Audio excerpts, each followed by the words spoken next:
हर हर महादेव मित्रों, आपका अपने इस YouTube चैनल पर हार्दिक स्वागत है। तो चलिए आज हम बात करेंगे शुक्रवार व्रत के बारे में। जानेंगे शुक्रवार व्रत की पूजा विधि, नियम, प्रक्रिया और क्या करें क्या ना करें, व्रत का उद्यापन, व्रत के नियम व व्रत की कथा, संपूर्ण जानकारी आपको इस वीडियो में दी जाएगी। तो वीडियो के अंत तक जुड़े रहें। तो सबसे पहले जिसने भी अभी तक इस चैनल को सब्सक्राइब नहीं किया तो जल्दी से करिए और बगल वाले घंटी का आइकॉन को जरूर दबा दें, ताकि आगे भी ऐसी सनातन धर्म से जुड़ी जानकारियाँ सबसे पहले आपके पास पहुंच पाए।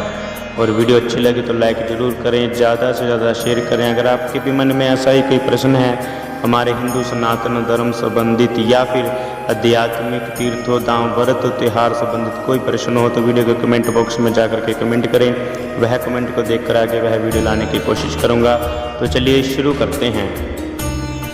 सप्ताह में शुक्रवार का दिन माँ लक्ष्मी को समर्पित है। माँ लक्ष्मी को धन की देवी कहा गया है। हिंदू धर्म शास्त्रों के अनुसार माँ लक्ष्मी सौभाग्य की देवी मानी गई है। शुक्रवार के दिन माँ लक्ष्मी का व्रत करना बहुत लाभदायक माना जाता है। इस दिन संतोषी माता का व्रत भी किया जाता है। मान्यताओं के अनुसार जो जातक माँ लक्ष्मी और माँ संतोषी का व्रत करते हैं उनकी सारी मनोकामनाएं यह देवियाँ पूरी करती हैं। शुक्रवार का व्रत करने के लिए जातकों को ब्रह्म मुहूर्त में उठना चाहिए और स्नान करके साफ सुथरे कपड़ा पहनना चाहिए। कपड़े धारण करने के बाद माता के सामने व्रत करने का संकल्प लेना चाहिए। शाम के वक्त माता रानी की पूजा करनी चाहिए और उन्हें भोग लगाना चाहिए। प्रसाद बांटने के बाद जातक एक समय का भोजन कर सकते हैं। अगर आप इस बात से अनजान हैं कि शुक्रवार का व्रत करने से जातकों को क्या लाभ मिलता है तो आपको यह लेख जरूर सुनना चाहिए। अविवाहित कन्याओं के लिए होता है बहुत लाभदायक यह व्रत। अविवाहित कन्याओं को शुक्रवार का व्रत जरूर करना चाहिए। यह व्रत करने से उन्हें योग्य और उत्तम वर मिलता है। जिन अविवाहित कन्याओं के शादी में बाधा आ रही है उनके लिए भी यह व्रत करना बहुत फायदेमंद है। सफलता पाने के लिए करें शुक्रवार का व्रत। जानकार यह बताते हैं कि शुक्रवार का व्रत करने से कोर्ट कचहरी, परीक्षा और अन्य क्षेत्रों में सफलता मिलती है। कई सालों से रुके हुए काम भी पूर्ण होते हैं और किसी शुभ काम में आ रही बाधाएं दूर हो जाती हैं। अगर किसी के जीवन में दुखों, पीड़ाओं और परेशानियों का ढेर लगा हुआ है तो उन्हें शुक्रवार का व्रत करना चाहिए। इससे सभी समस्याएं दूर हो जाती हैं। शुक्रवार का व्रत करने से व्यापार में तरक्की होती है। शुक्रवार का व्रत करने से बरसती है सुख समृद्धि। शुक्रवार का व्रत करने से माता लक्ष्मी व संतोषी माता अपने भक्तों के जीवन में सुख समृद्धि बरसाती है। शुक्रवार का व्रत करने से परिवार के बीच में प्यार मजबूत होता है और साथ में स्नेह और अपनेपन की भावना भी बढ़ती है। माता लक्ष्मी व माता संतोषी के आशीर्वाद से घर में खुशियाँ आती हैं और सकारात्मकता का वास होता है। शादीशुदा महिलाओं को यह व्रत जरूर करना चाहिए। इससे शादीशुदा जीवन में आ रही सभी समस्याएं हमेशा के लिए दूर हो जाती हैं। शुक्रवार का व्रत करने से मिलती है संतान सुख की खुशी। मान्यताओं के अनुसार यह कहा जाता है कि शुक्रवार का व्रत करने से संतान प्राप्ति होती है। जो दंपति संतान प्राप्ति के लिए कोशिश कर रहे हैं उन्हें यह व्रत जरूर करना चाहिए। धन की होती है वर्षा। जिन लोगों के घरों में धन की कमी होती है उन्हें शुक्रवार का व्रत जरूर करना चाहिए। शुक्रवार का व्रत करना बहुत ही लाभदायक माना जाता है। इससे घर में धन की वृद्धि होती है और दरिद्रता भी दूर होती है। शुक्रवार के व्रत से होगी मनोकामनाएं पूर्ण। पूजन ऐसे करें। शुक्रवार का व्रत 3 तरह से किया जाता है। इस दिन भगवान शुक्र के साथ साथ संतोषी माता तथा वैभव लक्ष्मी देवी का भी पूजन किया जाता है।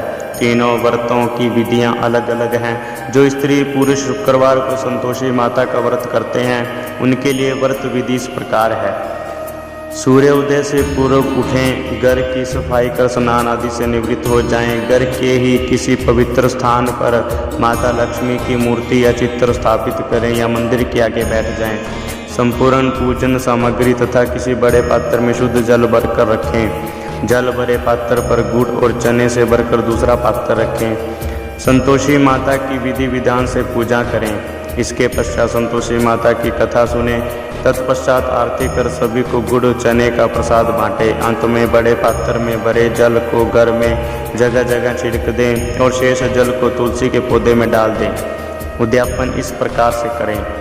इसी प्रकार 16 शुक्रवार का नियमित उपवास रखें। अंतिम शुक्रवार को व्रत का विसर्जन करें। विसर्जन के दिन उपरोक्त विधि से संतोषी माता का पूजन कर 8 बालकों को खीर पूरी का भोजन कराएं तथा दक्षिणा व केले का प्रसाद देकर उन्हें विदा करें। अंत में स्वयं भोजन ग्रहण करें। तो चलिए अब जानते हैं शुक्रवार को ही वैभव लक्ष्मी व्रत विधि। शुक्रवार को लक्ष्मी देवी का भी व्रत रखा जाता है। इसे वैभव लक्ष्मी व्रत भी कहा जाता है। इस दिन स्त्री पुरुष देवी लक्ष्मी की पूजा अर्चना करते हैं और तथा श्वेत अथवा लाल रंग के पुष्प श्वेत या लाल चंदन से पूजा करते हैं। चावल और खीर से भगवान को भोग लगाकर प्रसाद ग्रहण करते हैं। इस व्रत के दिन उपासक को एक समय ही भोजन करना चाहिए। उद्यापन इस प्रकार से करें। 11 या 21 जितने भी शुक्रवार की मन्नत ली हो उतने उपवास करें। फिर अंतिम शुक्रवार को उपवास रखकर माँ वैभव लक्ष्मी का पूजन करें और 7 या 9 कन्याओं या सुहागिन महिलाओं को खीर पूरी का भोजन करवाएं तथा वैभव लक्ष्मी व्रत की पुस्तक दक्षिणा व केले का प्रसाद देकर उन्हें विदा करें। अंत में स्वयं भोजन ग्रहण करें।